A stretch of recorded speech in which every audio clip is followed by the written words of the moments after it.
So first of all, welcome to Berlin. Thank you. Happy to be here. Thank you very much. What is your most favorite Berlin memory?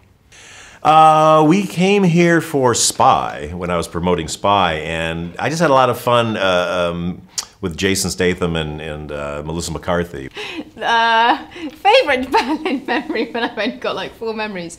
I went and did a whistle-stop tour of some of the sites last night, and it was amazing. It's absolutely beautiful. Taking second chances is a big topic in the movie.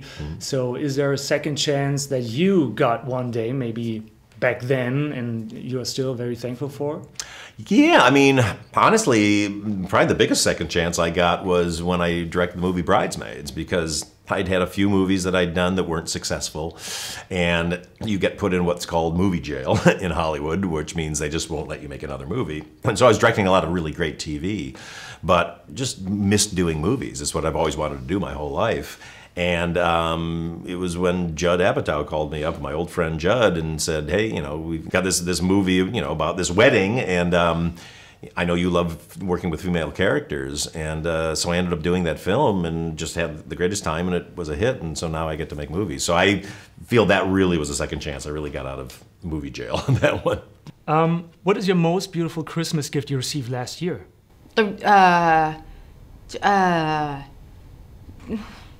Christ, what did I receive last year? I just got a lot of...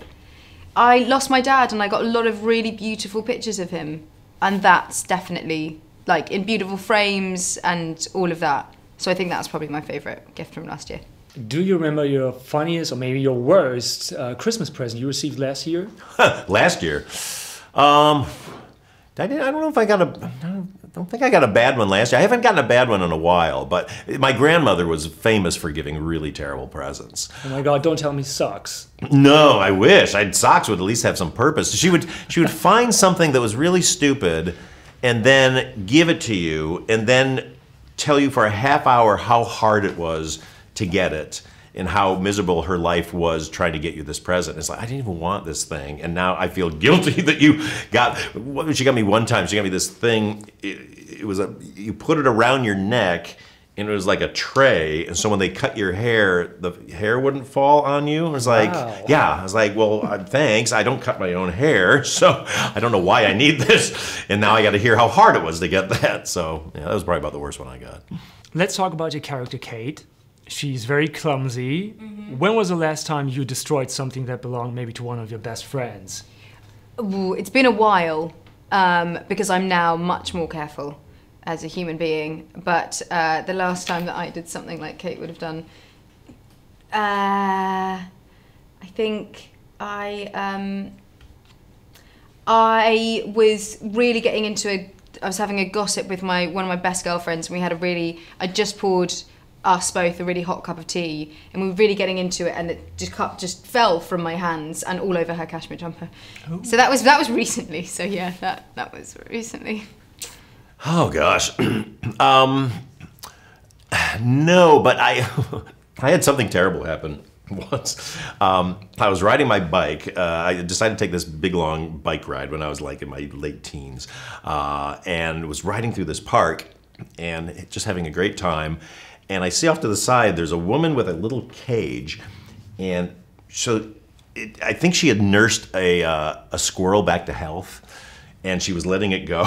And she opens the cage, and this squirrel came right at my bike, went into the wheel, got caught in the spokes, went around in the spokes twice, and then shot out the other side. I assume it was okay, I don't know, but all I saw is this woman like horrified, and I'm just like, oh my God, this thing's going around. It was not my fault, and I don't know whatever happened to the squirrel, but I felt like maybe I might have destroyed some beautiful work that she had done with this squirrel. I mean, if somebody would have filmed that, that would have went viral in oh my God, 2019. Oh, yeah, totally. Yeah, oh no, totally. Sure. But thank God they didn't, because yeah. I still feel awful about it to this day. I hope he was okay. Let's talk about auditions.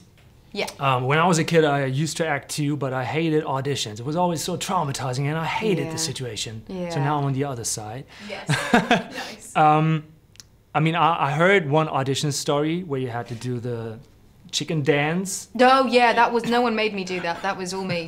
That was from my own free will. Is there another audition maybe that you really like to talk about that was funny? I once went up for an advert. I shan't say what it was for. Before Game of Thrones, when I was just in the like year out of drama school and figuring stuff out, and I had to do this weird dance. It was the commercial that I was being auditioned for was weird. I don't think they ever actually made it, but it was one of those. It like turned into an urban myth story where I was like, I feel like these guys were having me on. I had to like do a weird dance. And this little guy came out of someone's belly button, and there was nothing in the room, and I had to just react to it and then do like a really seductive dance.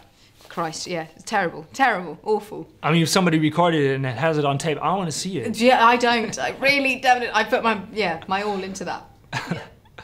So, of course, feedback from family and friends is always very important when they see your movies. So, has anyone already seen the movie? No, Not at all. No one has.